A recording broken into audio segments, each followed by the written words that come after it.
Good evening. It's great to see you all here. Thank you for coming. I promise you're in for a treat. My name is Louise Little. I'm the CEO of University Bookstore. This year, we're celebrating 115 years of serving the greater Seattle community.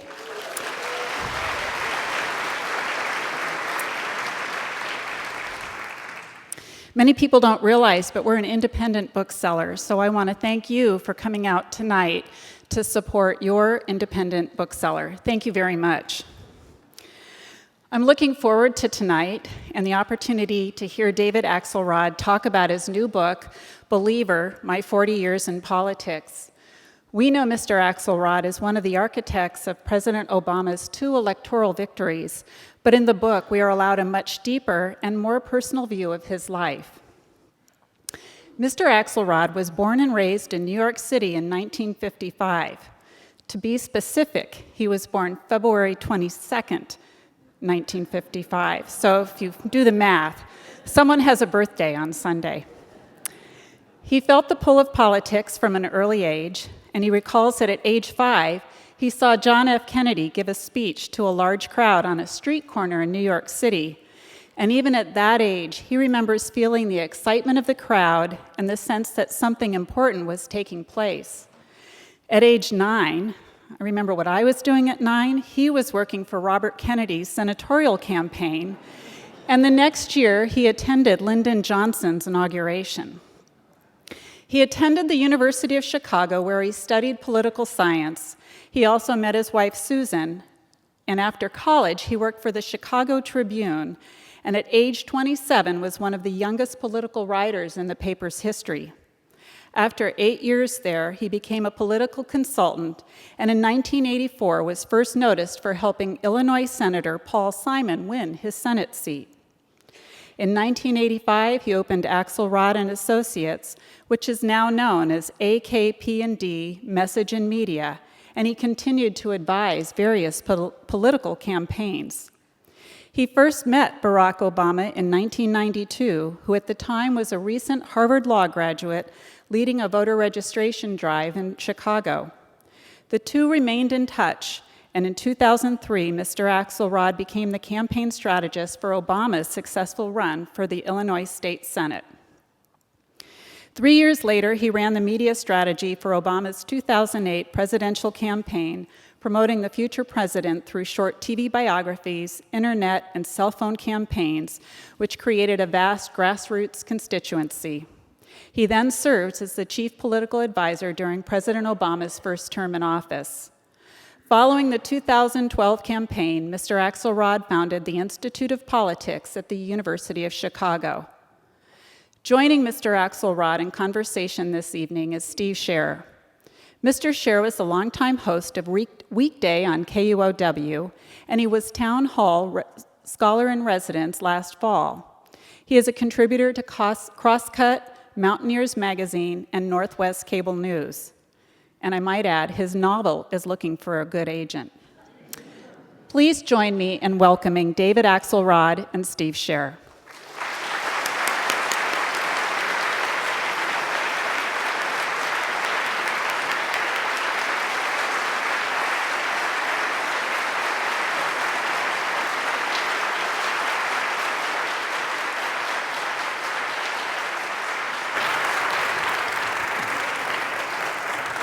Hello. What a cool place. Isn't it? Yeah. Did you get to walk through this room? No. Yeah, it's This quite is a my remarkable first look. space. I wish my biography were shorter. I would have gotten out of here quicker. You know what else it And I has? wouldn't be turning 60. From its day as a church, there's an organ behind there. Oh, is that right? Yeah. I think it's pretty neat. It's really great to be back at Town Hall, see all you folks. I miss being the scholar in residence already because it's such a great place to work. By the way, you basically did my work for me, so thank you. I'll just intersperse these questions that you wrote in our conversation because they're really excellent questions and completely on target. So thank you for that. Thank you. Thank you. It's a pleasure to Great meet to you. be here. It's a pleasure to meet you, too. I hear you're a bit of a legend around here. Yeah, I don't know if that's good or bad, but yeah. Oh, that guy, yeah. You wrote 2008, 2012. You were what was the phrase you used? The message overseer. What is that? Well, every campaign, in a sense, every campaign needs to tell a story. And I don't mean that in a fictitious way. They need to tell the story of who the candidate is, but more importantly, what the campaign is about. And that's always been my role. I've done lots of campaigns over the years, and it's the thing that I really relish is being able to tell that authentic story about a candidate, a campaign, and why it's important. And that's the role. You do that publicly, but you're also doing that with the other people in the campaign and the candidate to shape that message. Yeah. So I was deeply involved in all the different outlets of message, the ads, and I spent a lot of years as an ad maker, a political ad maker, the speeches, the press strategy, which becomes kind of minute to minute these days because of Twitter and all of those things that have so enriched our democracy. I want to come back to press strategy because I want to imagine what that's like. But I'm curious about something. You've heard the criticism that especially with the first Obama administration, criticism from the left as well as from the right. What does the Obama administration stand for? What's their message? I remember Jon Stewart railing about it at one point. What was happening? What was happening was we were a triage unit when we arrived. In mid-December of 2008, after we had won the election, and I talked about this particular meeting, December 16th, it was at the transition headquarters in Chicago. It was the first meeting we ever had with all our economic advisors incoming, and they gave us a readout on where the economy was. And Christy Romer, the head of the Council of Economic Advisors, who was an expert on the Great Depression, said, "Mr. President," this is the first time I heard everybody refer to Senator Obama as President Obama. He said, "Mr. President, we're in this very deep recession, and it's going to be probably as severe as anything we've seen since the Great Depression." Larry Summers said, "Trillions of dollars coming out of the economy, millions of jobs going to be lost." Tim Geithner said, "Banking system's locked up and not lending and could collapse." And then to cheer everybody up, Peter Orszag, the incoming budget director, said, "And by the way, this is going to add trillions of dollars to the deficits." And the president-elect said, "Well, I guess it's too late to ask for a recount." So we better figure out what to do. But, Larry in that meeting and others said there's a 1 in 3 chance of a second Great Depression. And that was the reality that we came to when we took office. And so, he was forced to make a series of decisions, each as unpopular as they were necessary. In addition to that, he made the decision to do health care, and we should talk a little about that later. But there was a lot going on. We had 2 wars, raging, and an ongoing terrorist threat. So there was a lot going on. Frankly, in a campaign, you get to pick and choose sort of what you're going to talk about. When you're president of the United States, especially in the midst of a crisis, it's much harder. And I frankly confess, and I was there, I was very much, I work with the speechwriters every day, and I was very much involved and at the core of that messaging task. Very hard to get control of that. And we made some mistakes. I think we had him out there sort of as the announcer of the government on the theory that people were really panicked about the economy. They needed to hear from the president every day, and we probably overused him. I think, remember that, and you got criticized for that. Yes. That's right. Yeah. It was one of those rare things we got criticized for. Yeah. Well, what's happening?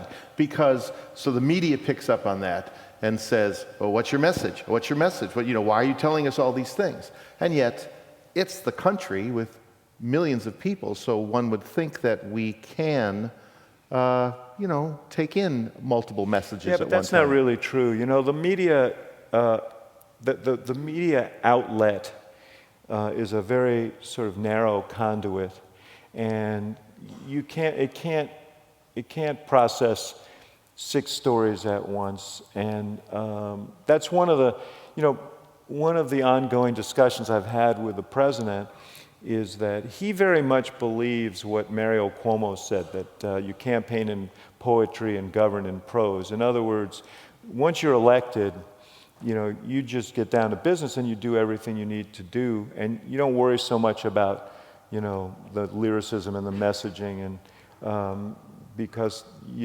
that's the job. But the truth is that you can't entirely divorce yourself from that process. And I think he came to realize that you have to continually tell a larger story about where you want to lead. And when he does that, he does far better. Do you guys have a tug of war? Do whoever is doing that with him have a tug of war about that? Yeah, all the time. Because, his thing was, I remember Rahm had a conversation with him, and Rahm Emanuel, who was our chief of staff, and this was right at the beginning of the administration, and the president laid out these goals, healthcare reform. Obviously, we had all these economic challenges, financial reform. He wanted to close Guantanamo. He wanted to do, we had to end the wars. I mean, there was a whole bunch of things, and Rahm said, well, which of these, do you want to do first? And the president said, all of them. Well, was he wrong? No, I think I admire him because, Steve, I've come to believe that the world of politics kind of divides itself into 2 categories, the first more numerous than the second. The first category is made up of politicians who run for office because they want to be something, and for whom winning elections is the goal. The second is the more smaller and more admirable group of folks who run for office because they want to do something and understand that, yeah, give them a hand.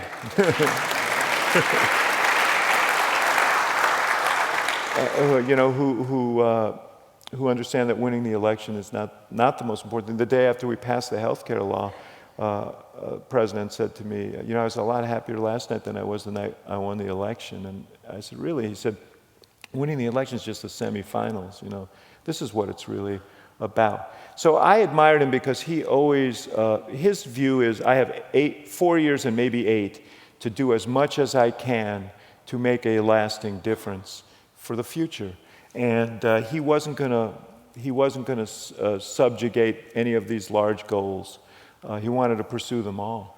Just on that healthcare issue? Yes, yeah. That was, you write about how you reacted to that passage. Well, how did you react to that passage? Well, if I can just, let me set the context. I, like all the political people, were really nervous when he decided to do it. We had a long discussion when he decided to take it on. And I didn't need any primer on why we had to take it on, because I have a child with a chronic illness. My daughter, Lauren, started having seizures when she was 7 months old, horrendous thing. And they told us it was probably a febrile, fever-related seizure. And they said she'll be better in a few days. And a month later, we were released. She was still having 10 seizures a day, couldn't control it. And this went on for 19 years. And in the early years, I was a reporter at the Chicago Tribune, and I was making $38,000, $40,000 a year, and I was paying out my insurance. I had insurance, but it was inadequate and wouldn't cover the things she needed, including her pharmaceuticals, which were key to keeping her, to try and stop these seizures and keep her alive, really. And we almost went bankrupt. So I understood how much this system needed reform. But I also knew that 7 presidents had tried, 7 presidents had failed. I was very fluent in the research, the polling, and so on what the issue was, the challenges of the issue, which were many. And we had this discussion, and he said, if we don't do it in the first 2 years, it's not going to get done.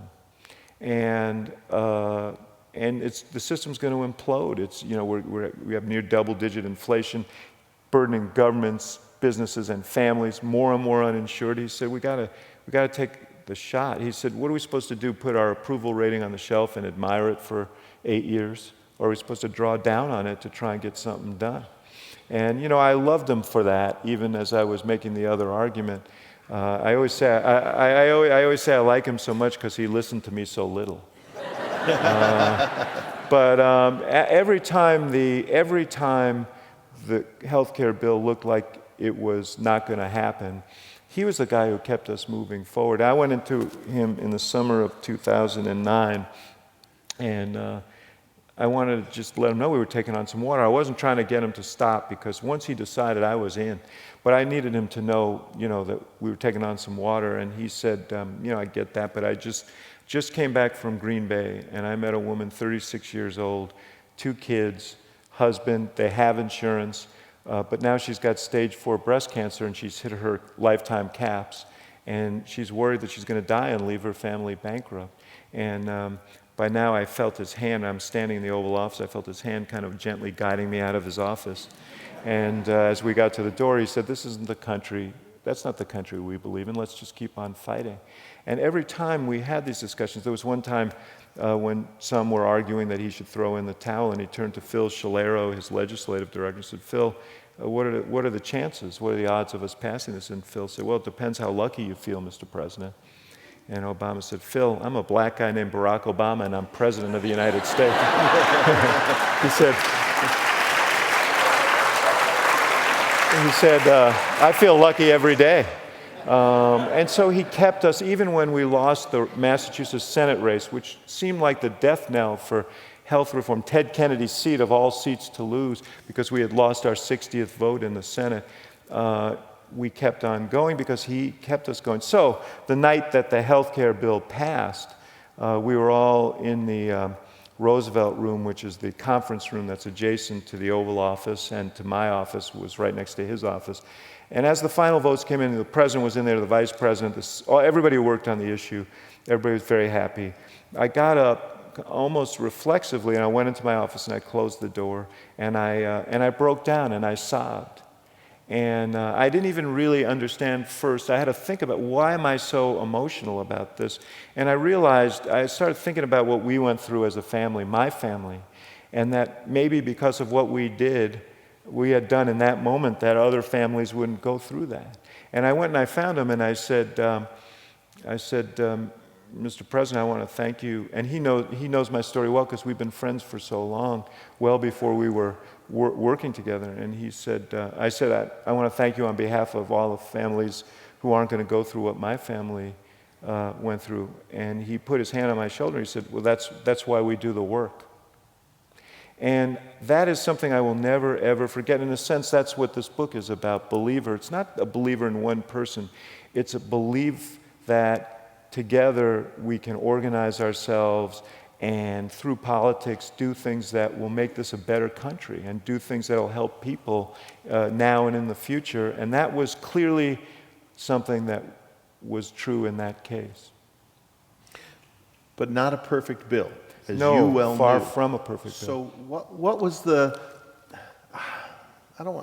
justify is sort of a loaded phrase, but how did you justify? How do I live with myself? No, how did you justify, the trade-offs and Well, the I mean, decisions that were made to get to this, this state? Look, the truth is, if you were to start off and write a law or create a healthcare system, it wouldn't necessarily be the one we have now under this Affordable Care Act. But we had to pass the best bill we could. As I said, 7 presidents had tried. Bill Clinton had huge majorities in 1993 and 4, and couldn't even get a vote in the Congress on a health reform bill, because the opposition was so strong.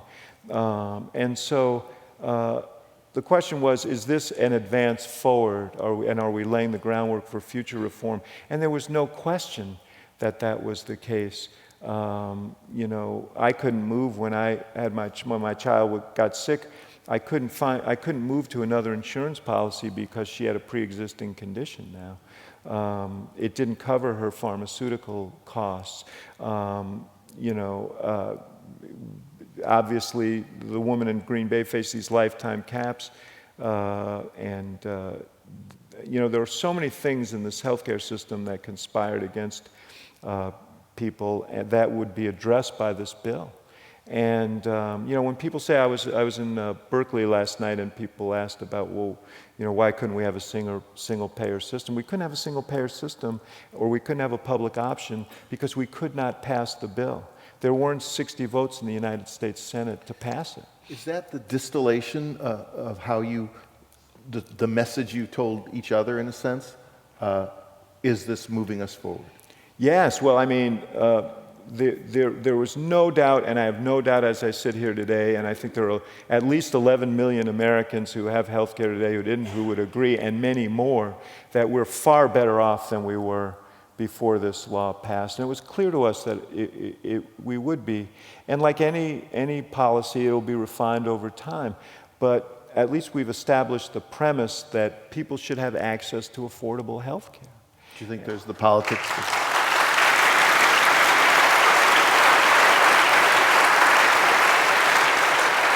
Do you think there's the politics to roll it back in 2016, 2018? You know what? I think it's going to be very hard to do that. Even now you hear the Republican rhetoric, and they're more and more, saying we just want to fix it. Yes, people with pre-existing conditions should be able to have coverage, and they understand. I don't think that this law is going to. We have a Supreme Court decision that's going to be significant, and that could be a roadblock. But I think health reform is here to stay. As I said, we've established a premise that people ought to have affordable health care, that you shouldn't be banned from having health care because you're sick, that you shouldn't lose your health care because you're seriously ill. Those premises, I think, are going to be respected because the American people are going to demand that, and nobody's going to be able to turn that back. And I'm proud of that. All right, I could spend the whole night on just healthcare, but I won't. Yeah.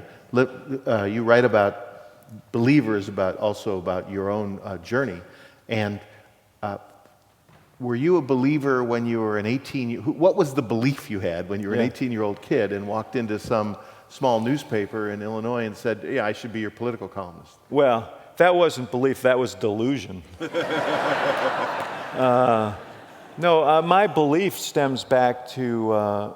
The believer, the book begins when I was 5 years old, and John F. Kennedy came to my little community. I grew up in New York City. I don't know if anybody's here from New York, but I grew up in a place called Stuyvesant. All right. I noticed you moved. I come from a place called Stuyvesant Town, which was built for returning war veterans, housing development. And John F. Kennedy came there in 1960, October 27th, 1960, and tells you how long ago that was that a Democrat was actually campaigning for president 10 days before an election in New York City, because New York was a swing state then. Wow. And he had 10 stops that day, and one of them was in Stuyvesant Town. And the woman who took care of me when I was a child, when my mother was at work, was this wonderful African-American woman named Jessie Berry, who had come up from the South, kind of a classic story, no formal education or very little, and a lot of wisdom and a lot of love, took care of other people's kids so she could take care of her own. And she said she heard he was coming and thought I should go and see this. And she took me and put me on top of a mailbox on 20th Street in New York, which was a big boulevard where I lived, and cars always filled the boulevard, but now it was filled with people. And this very charismatic young man jumped up on this platform, makeshift platform, and started speaking, and his voice was booming off the buildings, and everybody was paying rapt attention, and it seemed all very important to me. And I didn't understand everything he was saying. Obviously, I was 5. But it was, to me, transfixing, and seemed like something I should pay attention to. And after that, I was just, hugely interested in it. By the way, years later, I was able to retrieve from that day on Google, which none of us could have imagined on October 27, 1960. I was at Microsoft earlier, and I said that, and then I realized maybe Google wasn't the thing to raise. For your message, some politician I am. Yeah. But I recovered his remarks, and what he said in part was, I'm not running on the presidential platform that says if you elect me, everything will be good. He said, being an American citizen in the 1960s is a hazardous occupation filled with challenge but also hope, and we'll decide on, I think it was November 8th, I'm not sure, which direction we'll take. And in a sense, that's a distillation of what I believe. I think we have the capacity through the decisions we make to steer history, nudge history in a little bit in the right direction. And that's what this process is about, and that's awfully important. You know, the epigram in my book is from Robert F. Kennedy, who said, "The future's not a gift; it's an achievement." And that's, to me, you know, really profound. Well, you went through journalism. Yeah. See, what happened was I was really interested in politics. I started working. I gave out leaflets for Bobby in 1964 when I was 9. I would say I worked for Bobby and I always assured people I wasn't the strategist. When he was running for Senate. When he was running for the Senate. Then the next year, I thought hard about this and I broke with the Democratic Party because they had nominated a guy who, at 10, I thought was a hack. And so I went to work through the Liberal Party for a Republican candidate named John Lindsay. Some of you may remember John Lindsay, who, was one of these another guy who had a big vision and understood that government was an instrument to do positive things. John Lindsay was, a liberal Republican. You must have some sort of Museum of Natural History here, right? I think they have one stuffed there for you people to. And then, so I worked on campaigns when I was a kid, and then when it came time to go to college, I chose the University of Chicago. And I chose it for 3 reasons. The first is it was a great school, I knew that. The second was that it was more than 600 miles from New York, so I knew my parents wouldn't surprise me with a visit. But the third reason, and a really important one, was that Chicago was such an interesting political town. And you know that, you grew up around there. Yeah. Last of the big city machines, still, Richard J. Daley was still alive. They had hosted that very calamitous 1968 convention. And on the south side of Chicago, there was this budding independent black political movement that was interesting. And I went there because I was interested in studying that. And at the University of Chicago at that time, what I discovered was it was hard to find anybody who wanted to talk about anything that happened after the year 1800. So in order to sate my interest in politics, I started writing for newspapers, which was another passion of mine. My mother had been a newspaper reporter. I went back to New York for a summer, and I knocked on about 75 doors begging for a chance.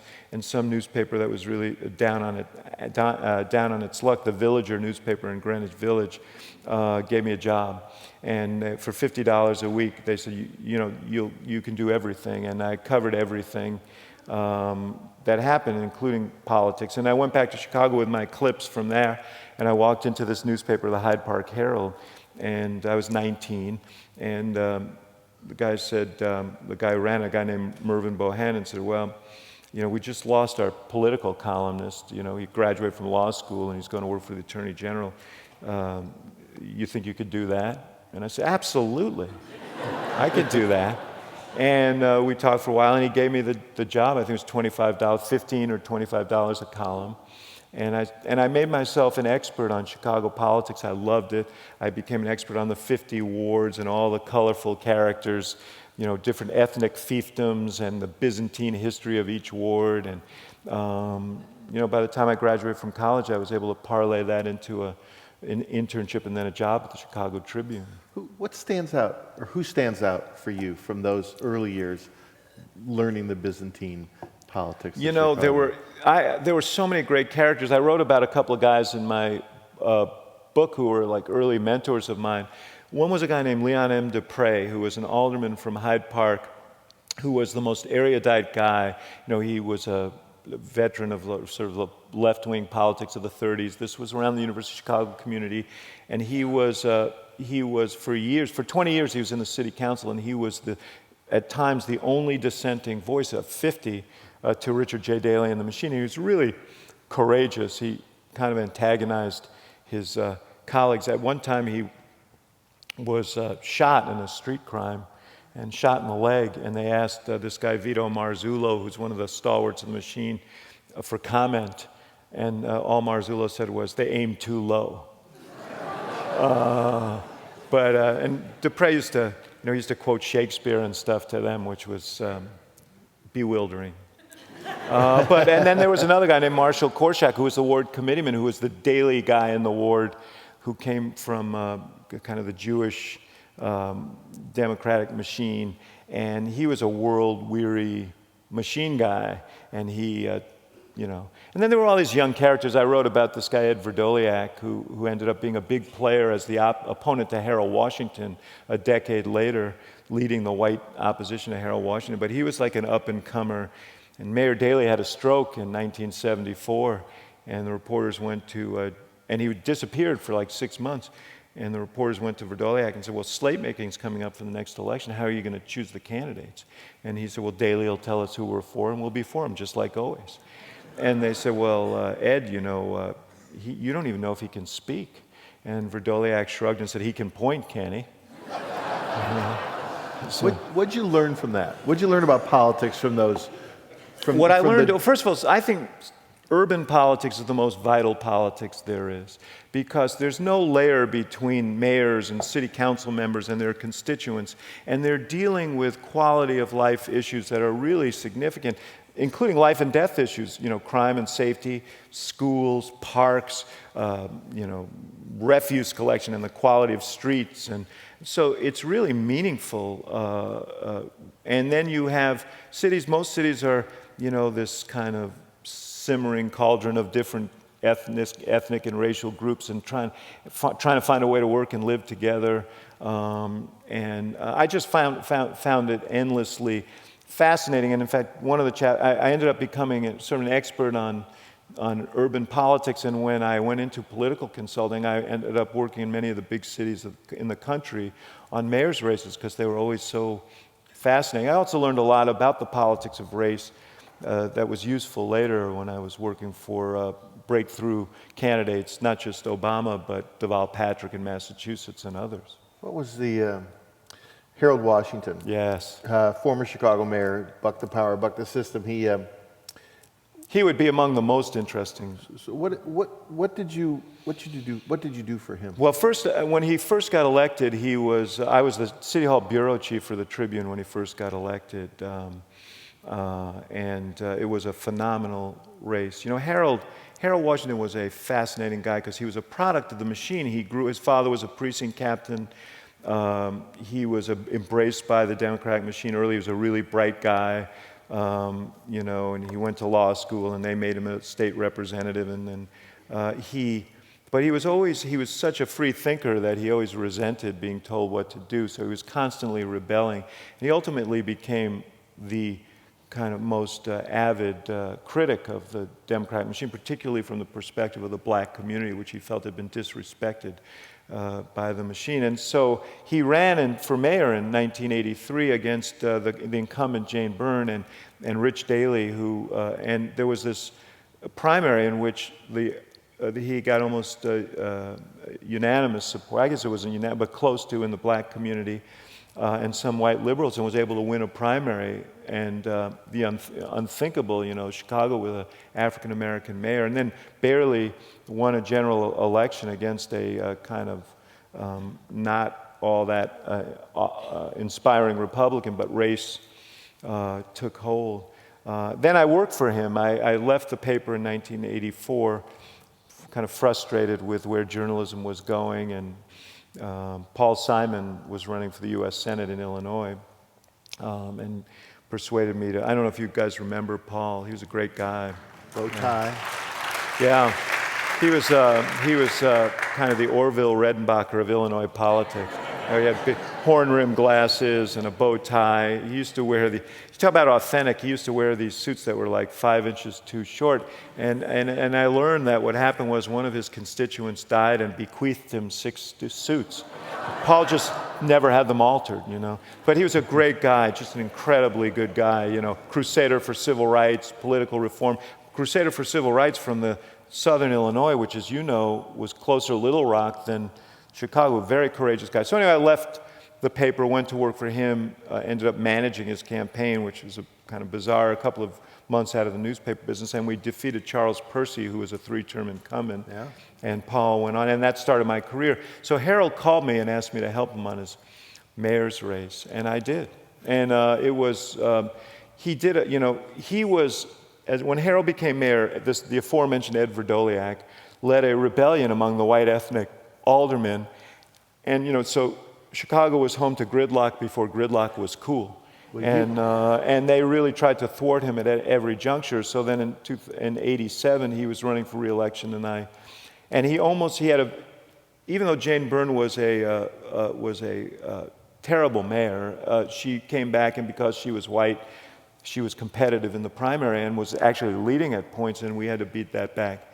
We won that primary, and I wrote about an exchange I had with Harold that sort of I loved. We were sitting around the day after the election, and he was about to do his post-election press conference because we still had a general election. And Harold said, "What percentage of the white vote did I get?" And someone said, "Well, 21%. But last time you only got 8%, so we're really making progress." And Harold said, "I spent 70% or more of my time in those white neighborhoods. I've tried really hard to be a good mayor for everybody. I think I have. And I got 21% of the white vote, and we're happy about it." And he kind of smiled sadly and said, "Ain't it a bitch to be a black man in the land of the free and the home of the brave?" And he was an incredible guy. So he said to you also, he said, one of the people fighting him was Burke, Alderman Burke. Burke and Verdoliak, yeah. And he differentiated between the two. And how did he differentiate? Well, they were the leaders of the white insurrection in what was called the Council Wars. And I said to him, "You're always attacking Verdoliak, but never Burke. Why is that?" He said, "Well, because I think Burke is an honest racist." He said, "I think he was raised that way. I think that's who he is." And in fairness to Ed Burke, he ended up adopting, after Harold died, he adopted an African-American son and has done a splendid job of raising him. And I think Harold would have been touched by that, actually. But he said, but Ed Verdoliak, he said, he's not a racist. I don't think he's a racist. He said he's using race. He's manipulating race. And he said, that I can't excuse.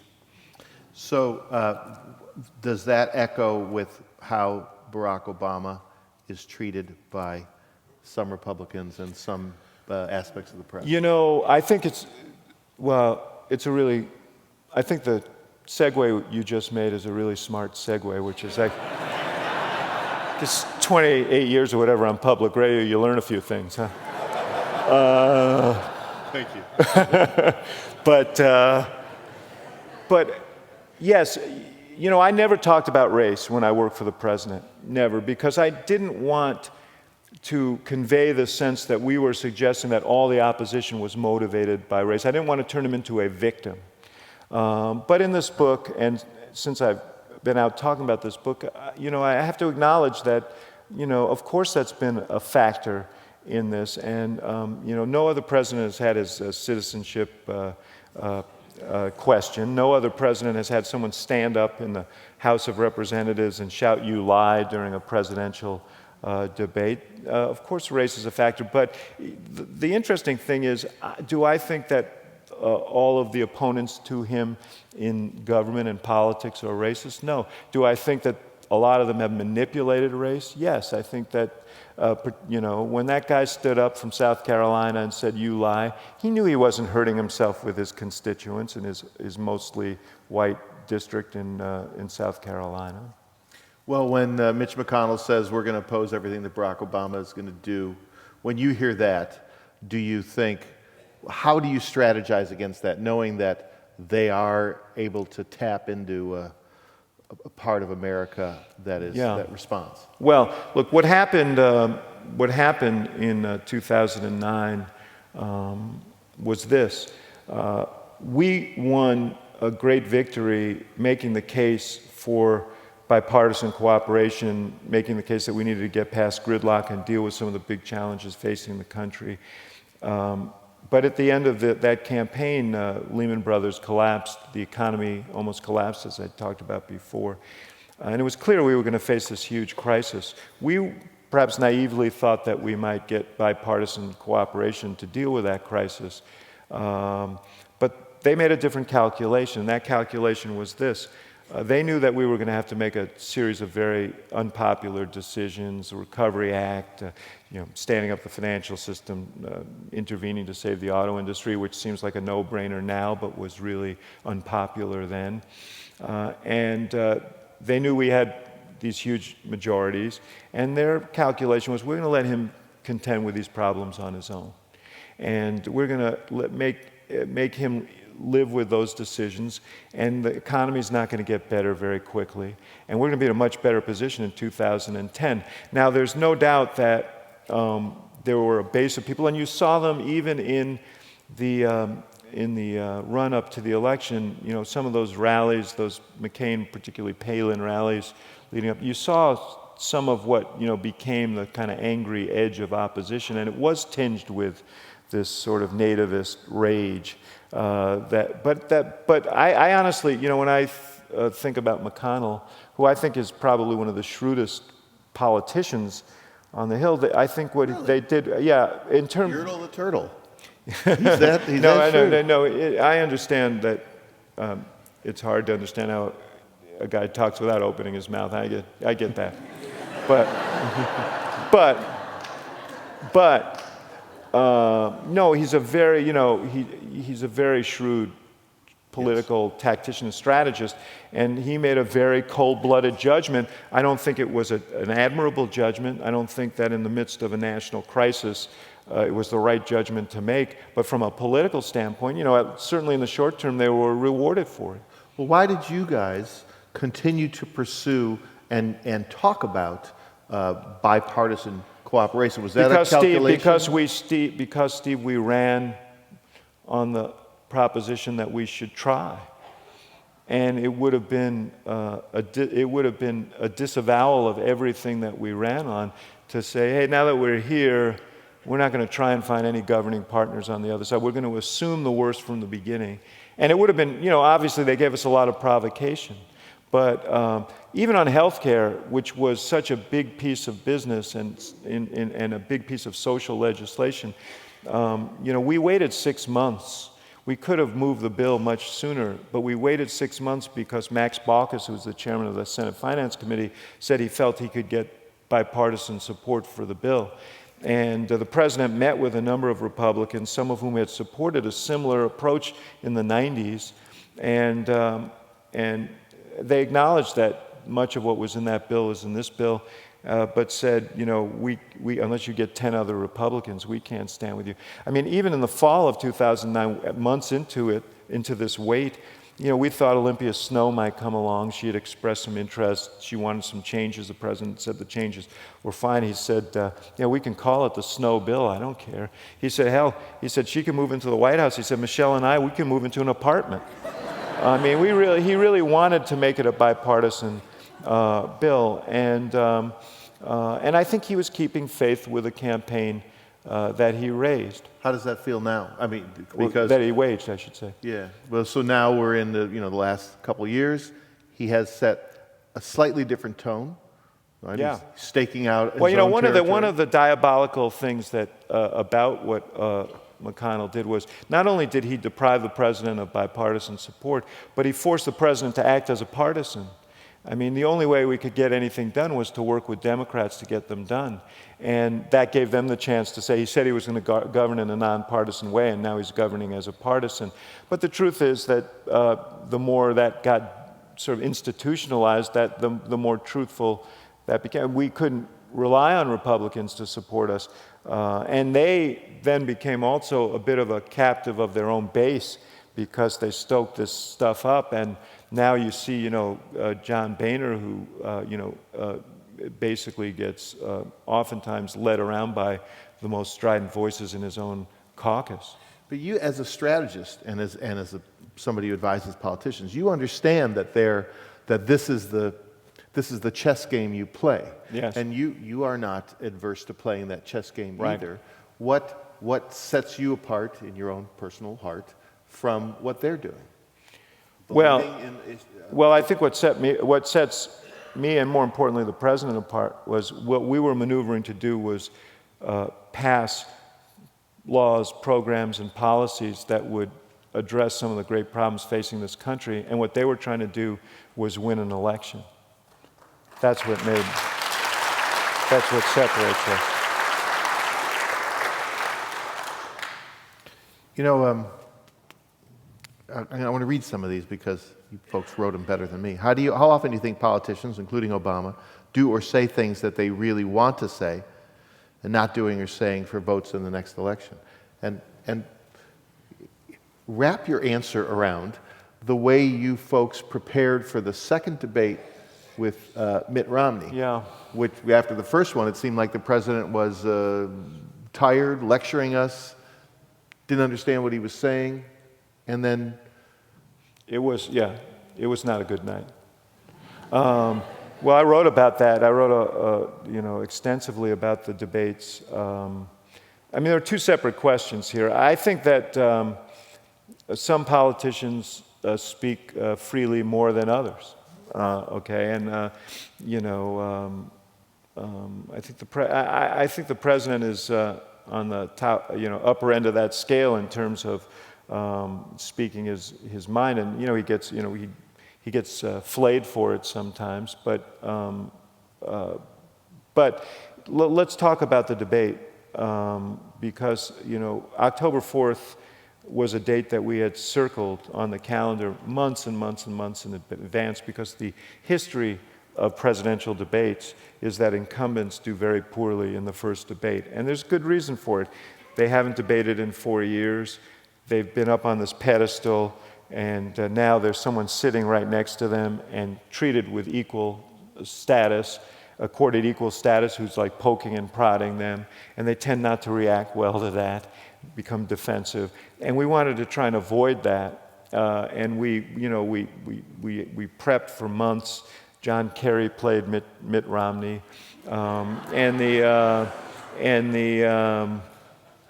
affecting a kind of patrician air. And we're all taking a few moments to let that sink in, though, I got to tell you.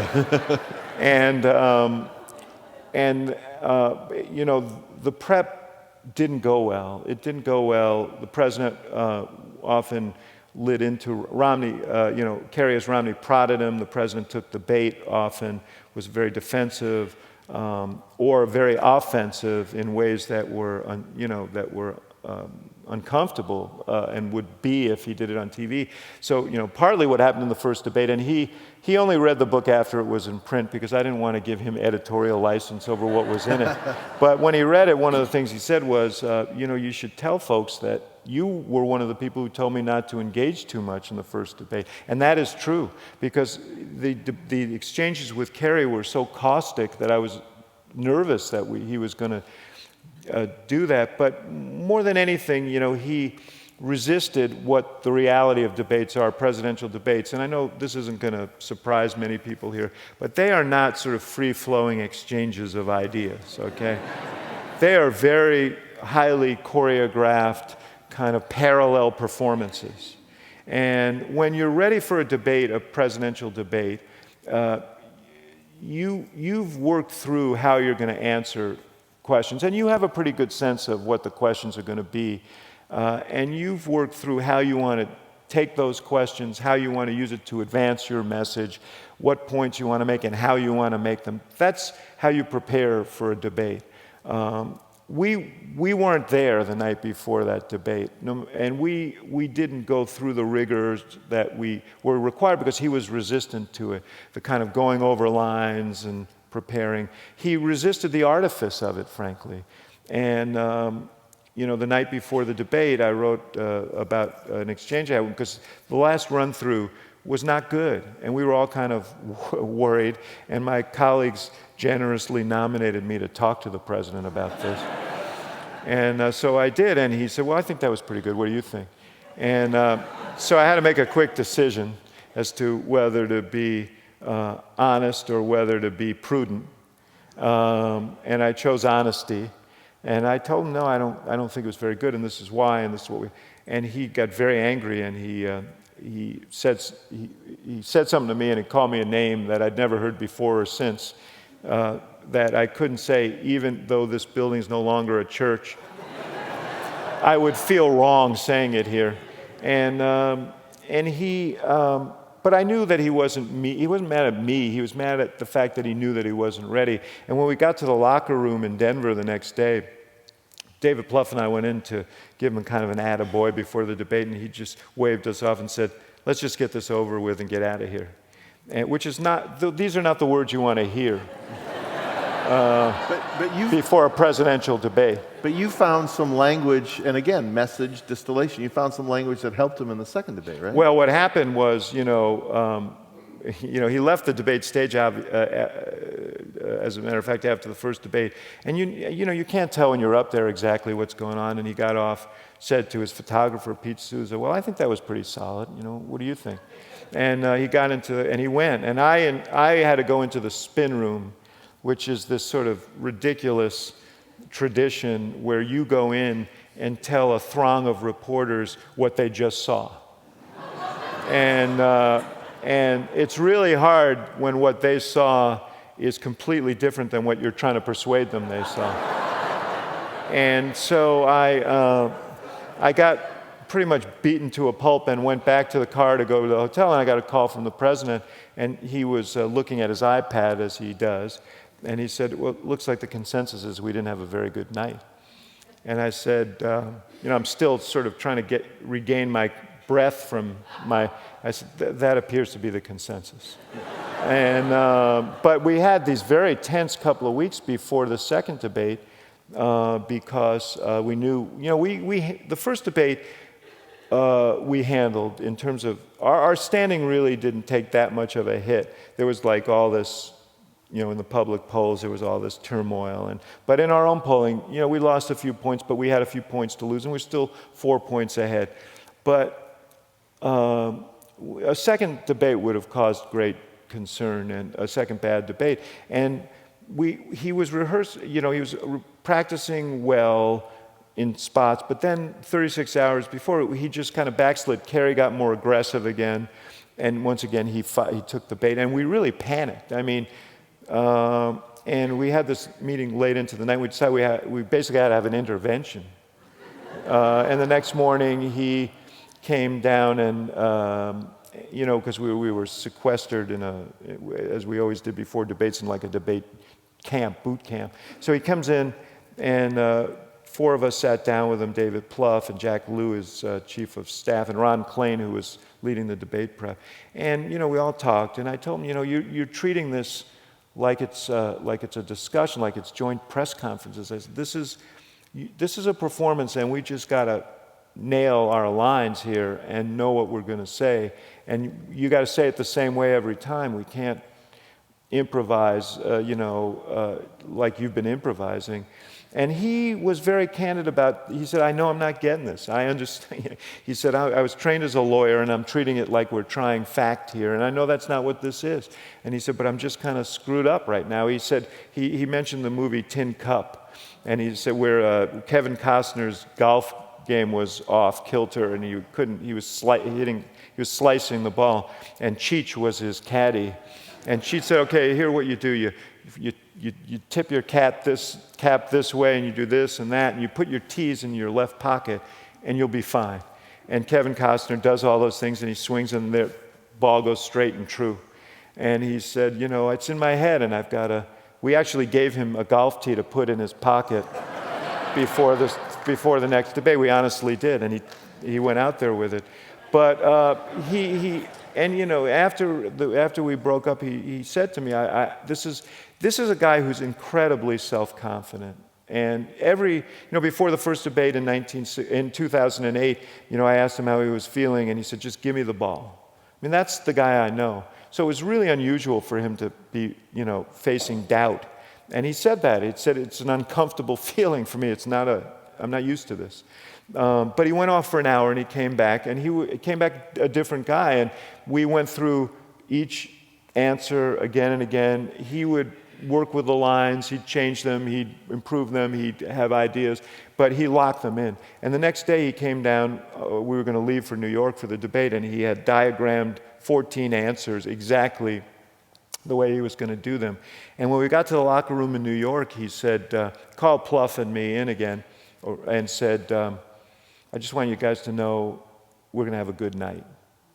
And we did. You know, as soon as he answered the first question, we knew we were going to have a good night, because everyone in our room, we had a little watching room underneath the arena, everyone in our room knew we could have mouthed the words he was going to speak. We knew what he was going to say. And that was true throughout. I'm going to ask a big question about that here, if I may, and reject it or not. Okay. Why is American politics a performance? Well, it was Franklin Roosevelt who told Orson Welles that Roosevelt, was the second greatest actor in America. Okay, this is not new, because part of this job is to move people. And that's not to say that it should be artifice. You know, for a lot of politicians, it is, and there's no doubt about it that, George Burns once said, all you need to succeed in show business is sincerity, and if you can fake that, you've got it made. And a lot of folks in politics live by that maxim, and they try and say what they think people want to hear. That's not what this was about. This was about taking our message and distilling it, our positive message, our critique of Romney, and where we thought and how Obama wanted to lead the country, what the race was about. It goes back to your initial question about what messaging is. And we wanted to take each question and make sure that it had those components, so that when people left the debate, because some people weren't paying attention to the president, they're not watching and consuming every word. These debates were windows for many people who hadn't been watching. So we wanted them to leave with a clear sense of what the race was about, what the distinctions were about.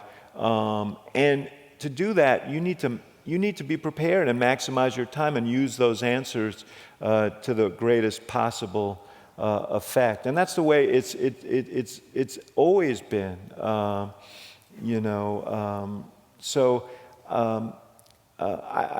detect a hint of skepticism in your question. Actually not. It's about. Well, maybe I detect a hint of defensiveness in my answer. Yeah.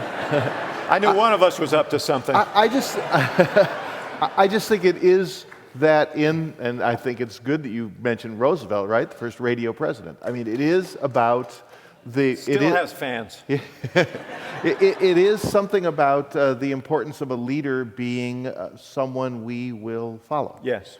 I guess that's obvious, but it is something about that, isn't it? And it's an important part of the job. Jimmy Stewart has a certain effect on us, as opposed to, I don't know who I wouldn't mention that would be improper, but Right. there are certain actors the people that fill you that wouldn't same mention role. probably never made movies that we would remember. Right, exactly. But there is an element of this, and look, Lincoln was a great performer.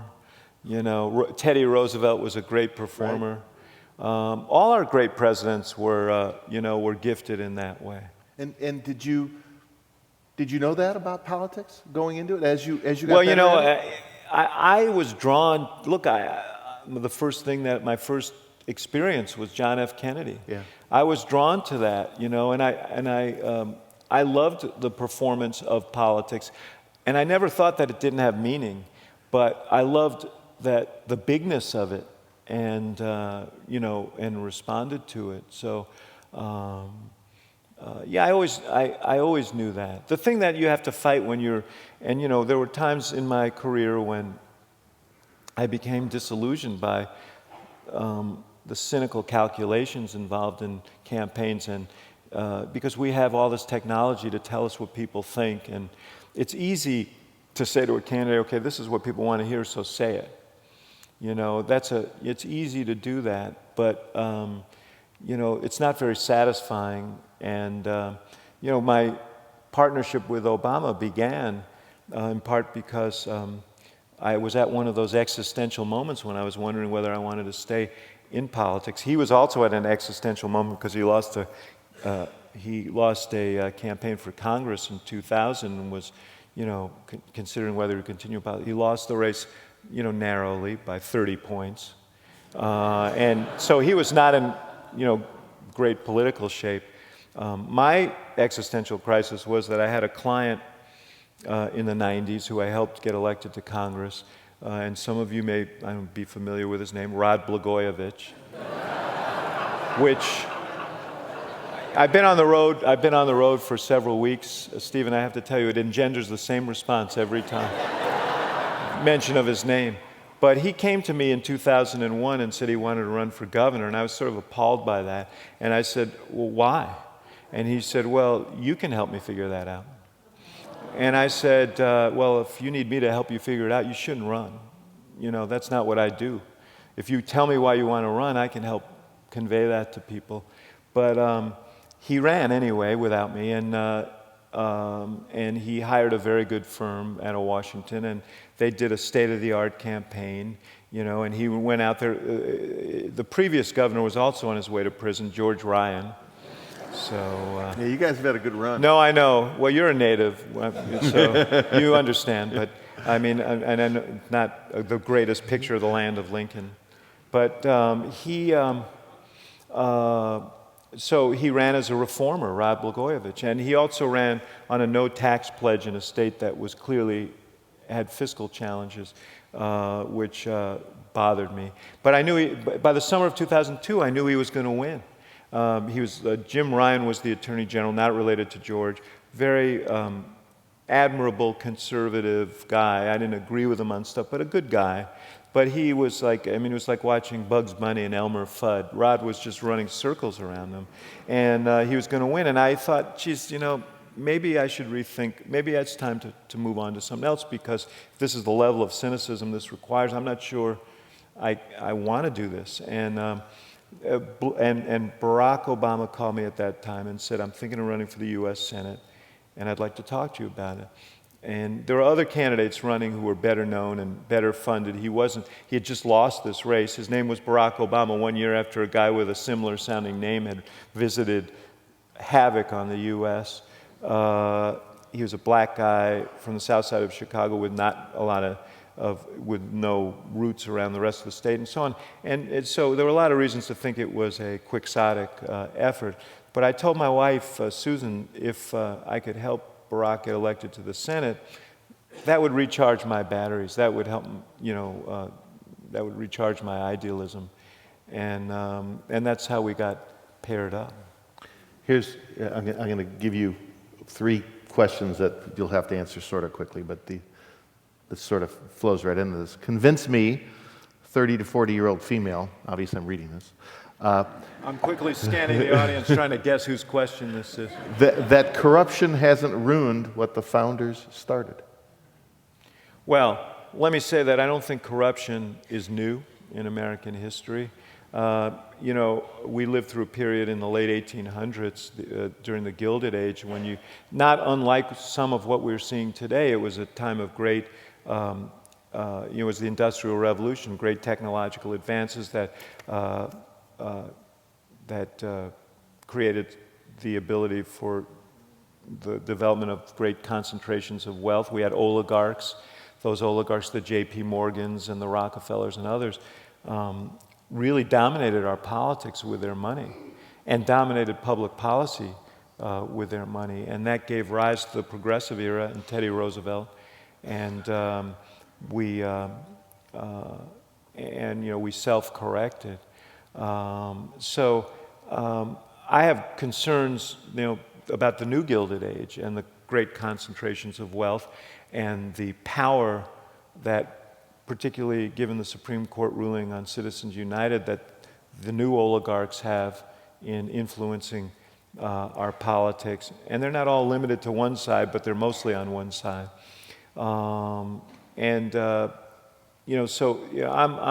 I understand the root of the question, but I've also seen in these last 6 years some extraordinary things happen that represent progress in our country. So even on the sloppy track, because so many people got together in 2008, and I suspect many people in this room, and elected a guy who nobody thought could get elected at the beginning. And because he persevered, we had 180,000 troops overseas when he got elected, and now there are 15 in Iraq and Afghanistan combined. We got through the financial crisis, and as I mentioned, part of that was also the fate of the American auto industry was at stake. And I saw the president make really courageous decisions, and that one in particular, I remember, and I wrote about that in this book. The way that decision came down, and the politics were not good of making that. And he said, look, there are 1 million jobs we're going to lose if the auto industry goes down.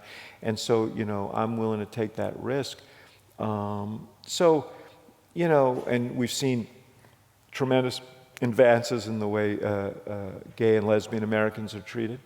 Don't ask, don't tell is now a thing of the past. DOMA, gay marriage, I think is we have the last gasp, the Supreme Court's going to rule and so on. But I think that you don't even hear Republican candidates talking about it anymore. It's done. We have financial reform, imperfect, but far better than what we had before. Consumer Financial Protection Bureau, the one that Elizabeth Warren fought so hard for so long.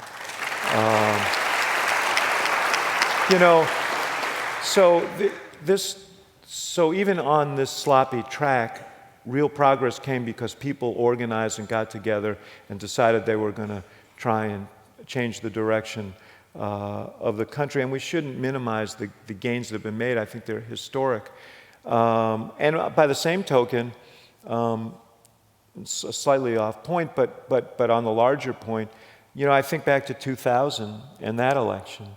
And by a margin of, and we can quibble about what the actual count was and so on, but by a margin of 527 votes in the state of Florida, George Bush became president of the United States, which means that if 528 people had woken up that day and said, I think I'm going to go and take a few minutes and vote for Al Gore, or if 528 people said, I really like Ralph Nader, but I don't think he's going to be the president, and this is pretty important, and I'm going to vote for Al Gore. Think how different history would have been. We almost certainly wouldn't have gone into Iraq, which was an absurd decision. There was nothing, and I'm sure I'll light up Twitter for having said that, but it's pretty hard to argue, I think. That it's an absurd decision? Yes. Yeah, I don't think you'll light up Twitter for saying that. Well, not in this room. I got to tell you, Steve, not everybody is represented in this room, I suspect. I understand. But we would have been way down the road on climate change because he was so committed to it, and we almost certainly wouldn't have squandered a $2 trillion projected surplus on tax cuts, most of which went to people who weren't asking for them and didn't even need them. So this stuff matters. Yeah. And so for the 30 to 40-year-old woman who's disillusioned, please stay engaged because it's so important that we do. All right. That is a lovely and fine ending. However, I'm going to ask 2 more addendum questions. Why is the Obama, and tell me if you think I'm wrong, why is the Obama administration so focused on cracking down on leaks and getting reporters to, reporters and people in the administration to not leak, to toe the line? It feels like they're afraid of truth coming out. No, first of all, I come out of a journalism background.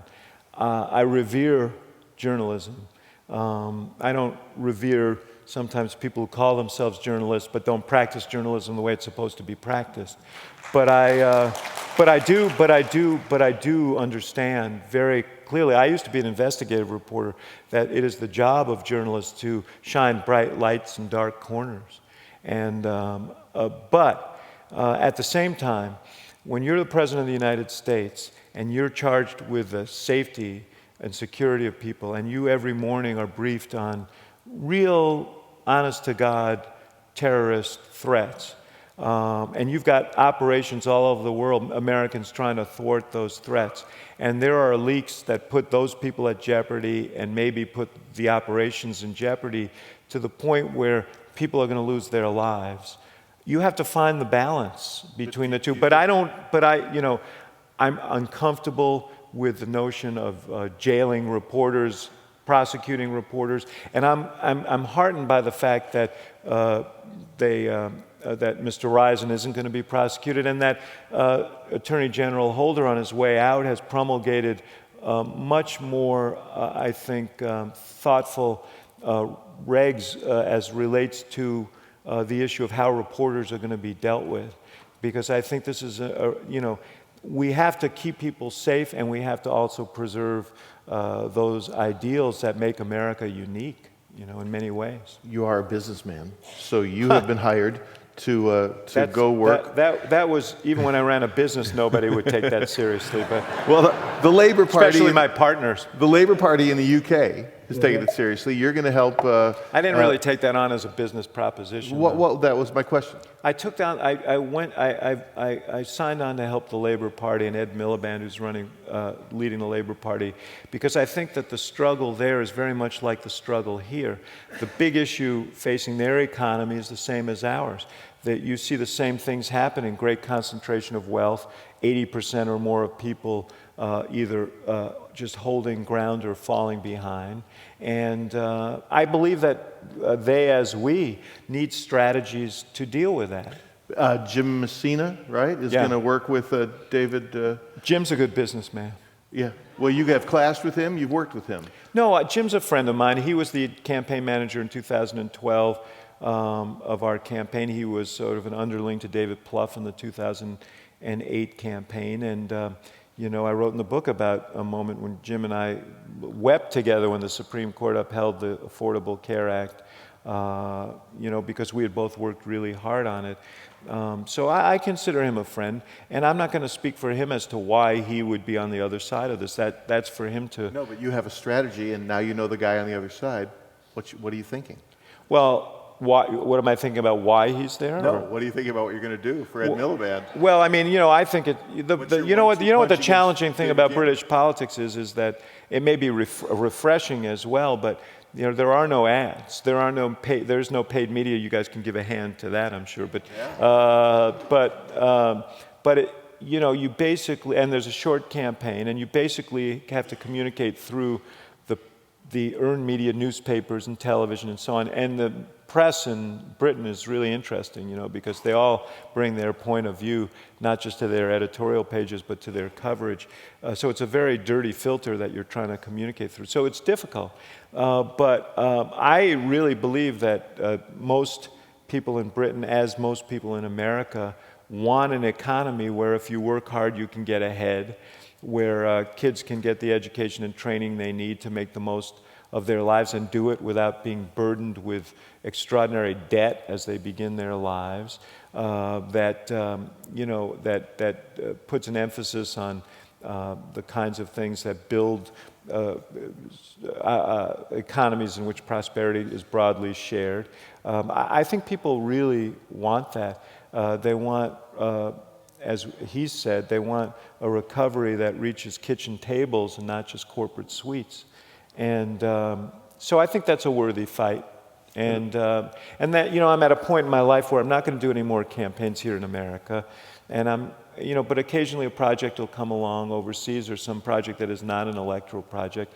And if I think I can do something of value, I'll do it. As you know, my principal occupation right now is that I started this Institute of Politics at the University of Chicago, in part to bring what was there, what wasn't there when I was there, a way for students who are interested in the world to interact with practitioners in the public arena, and hopefully to think about careers in the public arena. Because kids today, I think, are as public-spirited as any I've seen since the 1960s, but they're very skeptical about whether politics is the way to affect change. Most kids today, their first instinct is, well, let's create an app.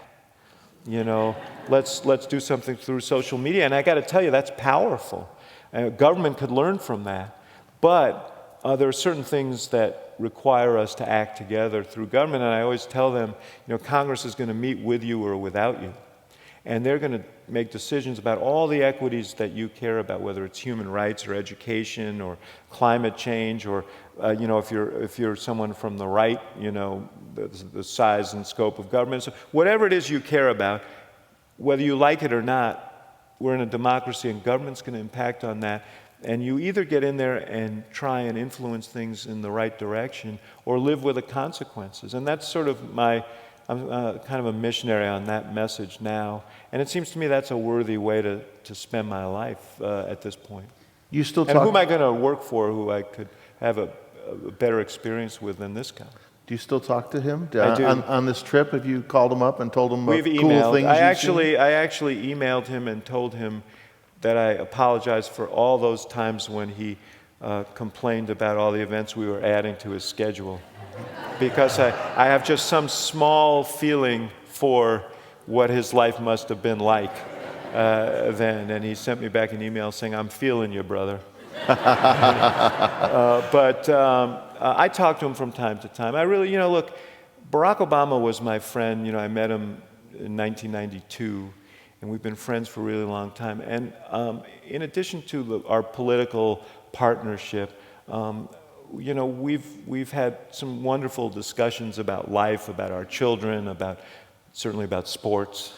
And we're friends. And I relish that friendship. And he's a busy guy, so I'm not calling him regularly, and he's not calling me regularly. But we talk from time to time, and I relish that. Last question, who's your favorite professional athlete and why? My favorite professional athlete and why? That's such a tough question. Russell Wilson's pretty good. You could go for him. No, but I will. Let me mention I don't know if Karen Russell is here. She said she was coming, and I don't know if she was able to come. But so let me mention an athlete who lives here in Seattle named Bill Russell.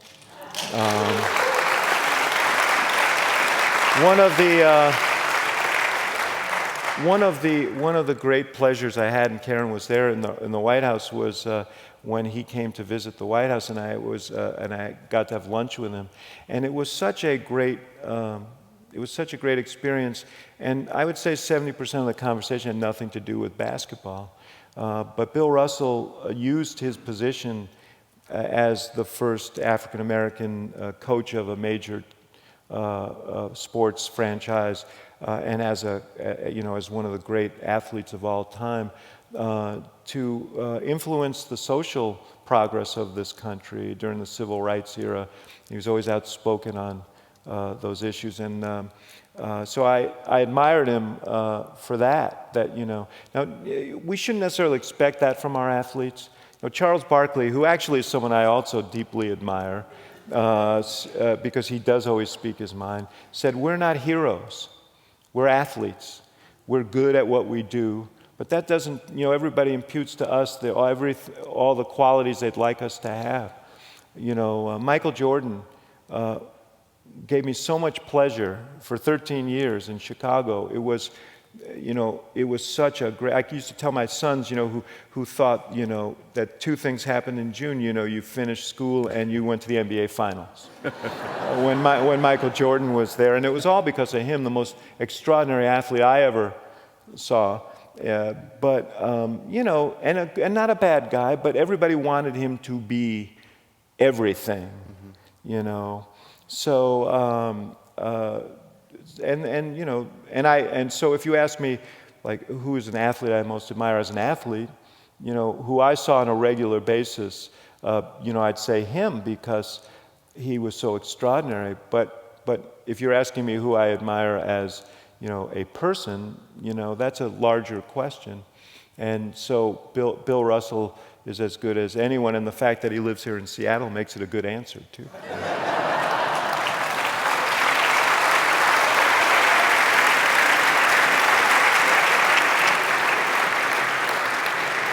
Mr. Axelrod will sign some books in a few minutes. Thank you, sir. It's been a real pleasure. Thank you. Thank you. Thank you. Thank you. Thank you very much.